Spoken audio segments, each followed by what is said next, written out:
Hey guys, GiJoe here. Welcome back to the bunker in Atlanta. We're continuing with some HBG's Midway or Battle of Midway game customizations. The last video I did, I think, was Japan plane identification and markings. And today we're going to do the United States plane markings. So a couple things here. First, you may notice that the chips I'm using are a color that are not typical, that you can't really buy. The reason being is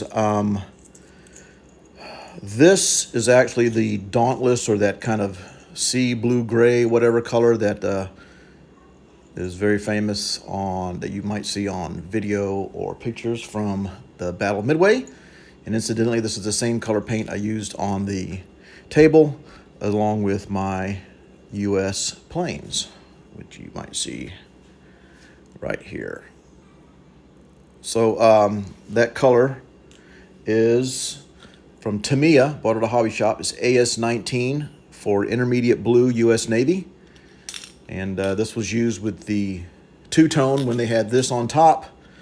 And then they had that like light gray underneath in the underbelly.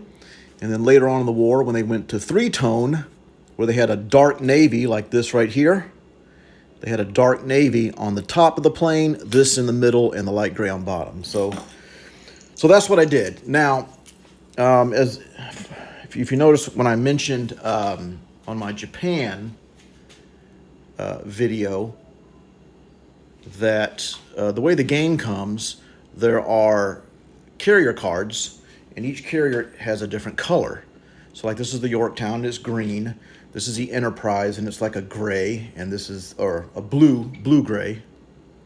And then this is a Hornet, it's an actual gray. I don't know if you can see that or not. See? And then what they would do is they sent chips along with that. So the chips that went with the Hornet were this color, the chips that went with the Enterprise were this color, the chips that went with the Yorktown were green. So as soon as and the intention being that all the green chips are the planes coming off the Yorktown, and they're associated with that, and they have to toggle back and forth from the Yorktown. So anyways, well, as I said before in my Japan video, I didn't want several different colors on my table, so I decided to paint these the actual color of my planes to mimic the fact that these are all, that they're all planes, right? So they all have the same color essentially. Well, when I did that, I had to come up with a way to identify which chips go to which carrier. And so through much research, I've done a lot of research, and this is what I have come up with. Now, what made this a challenge for the United States is that their tail and plane markings were not as obvious as the Japanese. And I'm not going to go through the whole Japanese process. You can check out my Japanese video if you actually have interest in that. But essentially, I think before the war, or right at the time of Pearl Harbor, they did mark the planes in kind of this fashion. I'll give you an example here. So right here, this is an example of, here, let me pull this closer. This is an example of a plane. This is a plane, it's marked 8T14. What that means is, this is VT8, Torpedo Squadron 8. So it's the 8th Squadron of Torpedoes, plane 14. And that's the way that they would be identified. That would be from the Hornet, because the Hornet is CV8, right? Well, when the war started, they didn't want folks knowing, again, the enemy knowing that this is from the Hornet, so they just started taking them off. And if you notice this, you can see that, oh, wait, what did I see? It's 14, well, oh yeah, here it is. That's the same plane. But then they went from changing it from 8-T- a plane number to they took off Squadron 8, or VT8, and now it's just T16. All right, so that's the first thing that made it a challenge. The other thing is some planes were in white, some planes were in black, some planes had a T-16, that's torpedo 16, or a B-16, which is bombing 16, or an F-16, which is fighting 16. Some of them didn't have the dash. Some of them had just T-16 or B-16, whatever, without the dash. Some were in white. Some didn't have the T's, the B's, or the F's at all. They just had a number on the plane, and sometimes that number was black. Sometimes the number was white. So I had to do a lot of research to figure out, okay, how am I going to make this happen? And I think I have it down pretty darn well. So let's take a look, and I'll show you what that is. And so let's start with the Hornet. So with the Hornet is CV8. So off of CV8, you have bombing 8, torpedo 8, and fighting 8. So that would be, here are the strip of that. So we have VF8, okay? That's fighting 8, and then to be F-1. And then, of course, you're looking through here. Sorry about the glare. Then we have VB for bombing 8, plane 8-10. VB8 is bombing 8, plane B-11. Okay?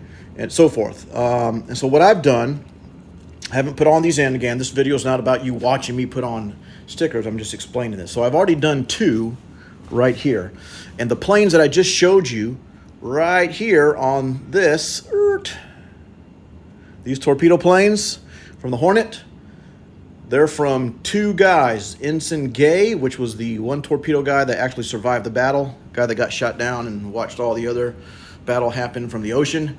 And then the other one is Waldron, T-16. I think he was killed. He was the commander. So anyways, so here's how I'm doing this. As you can see, I have the plane, or the group rather, on one side, kind of like with the Japanese. Sorry, my eyes are blurry or the camera's blurry, one of the two. So we have VT8 for torpedo 8.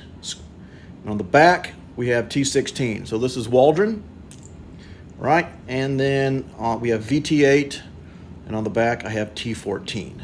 And this is Ensign Gay, who actually survived the battle. Now, again, we don't have to have the plane numbers on the back. This is just me geeking out a little bit. This would suffice, just the VT8 would suffice, because I know that that VT8 is torpedo 8, which goes with CV8, which is the Hornet. So that's how that is going to work. Now, as far as the numbers, I kind of picked the numbers randomly, with the exception of a few instances where I absolutely know that, like, Dick Best was B1, so I use his number. McCluskey was GC, so for group commander, so I used his. So since there were some random planes numbers that I had to use or I wanted to use due to historical accuracy, I didn't do the 0s, 10s, 20s, and 30s like I did with the Japanese, if you've seen my Japanese video. So instead, I just made sure that I had whatever historical guys in here I could find, and then the rest numbers I just filled in randomly, as long as they didn't match. All right. So how are we going to be able to tell the carriers apart? Very, very simple. As I said before, the Hornet was CV8, so everything is VF8 for fighting 8, VB8 for bombing 8, and then of course I showed you the VT8 for torpedo 8, and then the numbers will just be on the bottom. All right. So the Enterprise, which you may know, McCluskey was on that, Dick Best was on that. Same thing. The Enterprise was CV6, so you have VF6, and I didn't make up these VF6s and VT6s, all that. These are actually the air groups that were on these carriers that were in the battle. So if you look up any history about it, you're going to see that. So here are my fighters, VF6, F1, and as you notice here on the Enterprise, they didn't have the dash. They only had the letter and the number. And to show you that, I did it right here. Here is VB6 for bombing 6. That goes with carrier 6, CV6 Enterprise. And on the back is GC. This is McCluskey. And then here we have VB6. And on the back we have B1. This is Dick Best. And if you notice, there's no dash. Whereas opposed on the Hornet, they did use a dash in between the letter and the number. So that's another way to tell the planes apart, or the carriers apart. All right, so that's that. Now, for the Yorktown. The Yorktown was actually, the Yorktown was a little trickier. Their numbers were in white. I don't have my white tape yet, so I haven't printed off anything for the Yorktown. But the Yorktown, the way that they, well, the Yorktown was CV5, as you probably well know. So the Yorktown was CV5. However, they did have elements of Group 5, like VT5, etc., VB5, but then they also had VT3, VF3, and that is what we tend to have a little bit more information historically about. Now, and I think if I read correctly, these planes, squadrons like T3, VF3, VB3, they were transferred over from the Saratoga before the battle. So even though the Yorktown is CV5, I will know that my planes marked VT3 go with the Yorktown because they're the only ones that don't match, if that makes sense. Because the Hornet is CV8, therefore VB8, VT8, VF8 all go with the Hornet. The Enterprise is CV6, so VF6, VT6, VB6 goes with that. And then, of course, the VT3s and any number with 3 or 5 in it will go with the Yorktown. All right, now, and these, when I was researching this, if you look at VF3, you have planes like VF3 were the fighters. You had Jimmy Thatch and the Thatch Weave. They use only white numbers. So they didn't have F's or B's or T's on the plane. They only had numbers like this, just a number, okay? And it was white. So, so that's what I'm waiting to get my white tape in for. And I'm going to use, since I have 4 fighters, I'm going to use plane 23. That'll be Thatch. Plane 16 will be Tom Cheek. He's the one that, if you see the video of Midway where a plane comes in, crashes, and then hits the conning tower and then flips over upside down, that's Tom Cheek. So he will be in plane 16. And then Ensign Bassett is plane 9 and Sheets 24. All those guys were flying together. So as you can see, the numbers were kind of random. That way I didn't do any specific random assignments or specific assignments. So, so that'll be white and it'll be just a number. On the front of the chip will be like, on the front of the chip will be VT or VF3 in white. And on the back, I'll just have white 20, just a 23 in white. That'll be Jimmy Thatch. All right. So there's that. And then the last thing here is there was another group of planes from the from Midway Island, and I did some research, and that was from Marine Scouting Bombing Group. So VMSB 241. They were transferred to Midway before the battle, and so in this game, for my dive bombers that are coming from Midway, they will be labeled VB 241 on the front, and then on the back just some random numbers. The only thing tricky about the Midway stuff is I don't know what, I'm trying to find out what air groups of fighters, and there's only one torpedo squadron they're using. So trying to find the different actual numbers of the squadrons that were on Midway. But now, what did I come about with all these numbers as far as how many chips of each to use? Again, very simple in your little setup chart here that is provided for you or to you through a Midway, Historical Board Gaming. You can see for the Enterprise, which is CV6, you have 4 fighters, the star means on the carrier, 2 torpedo bombers, star means on the carrier, and 6 dive bombers. In fact, that's the same for all 3 carriers. So I have 4 fighters, 2 torpedoes, 6 dive bombers on each carrier. And then here for Midway Island, it shows you right here. So I basically have 2 fighters doing patrol, 1 torpedo, and 5 dive bombers. Now, of course, there were more planes than this. You know, they can't have 300 chips. So, but all these chips are meant to resemble the planes associated in the Midway battle. So anyways, that is how I'm going to number my planes, my chips rather, and that is as historically correct as I could find it, and yet still be able to provide a decent, smooth gameplay for the game. So hope you guys hope you guys enjoyed watching. By the way, I don't know if you've seen this or not, but I actually was able to sand this down a little bit because, you know, when you pull the paint up, you can feel little edges. So I had to sand those edges down, and then I wiped dip on it to give it that aged look and also protect the paint.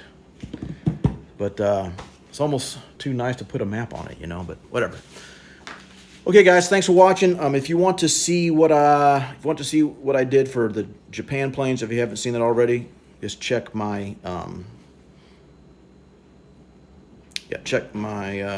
playlist, I guess, whatever, or my videos listed. All right, so thanks for watching, and I'll see you next time. Still got some stuff to do on my table. Still have to finish painting my planes. I still have decals to put on. I still have to do the underside of my table, all those kind, you know, but we're getting to where we're actually playable. We can play games. Oh, the last thing I just want to show you is I have started painting my Navy. And so I am going to paint these true to where they actually look like actual ships. So, you know, I'm going to get the little, what you call it, the decals for the top, the water slide. I'm going to paint the wooden decks, you know, maybe do a little dry brushing on the top for the metal. Maybe put a little red strip for the area that was supposed to be underwater, or paint the bottom red or whatever. Not really sure, but these will be painted up to look like actual ships eventually, rather than just one solid color. So anyways, thanks for watching. Hope you're doing well, and appreciate it. This is a great game. Like I said, I've only really played it once or twice, but I liked it enough that I went out and bought it right away. Kind of like when I first played Axis and Allies. So good job to Mike Kelly and the guys there at Historical Board Gaming for developing this game, and thanks to them. And thanks for watching, guys.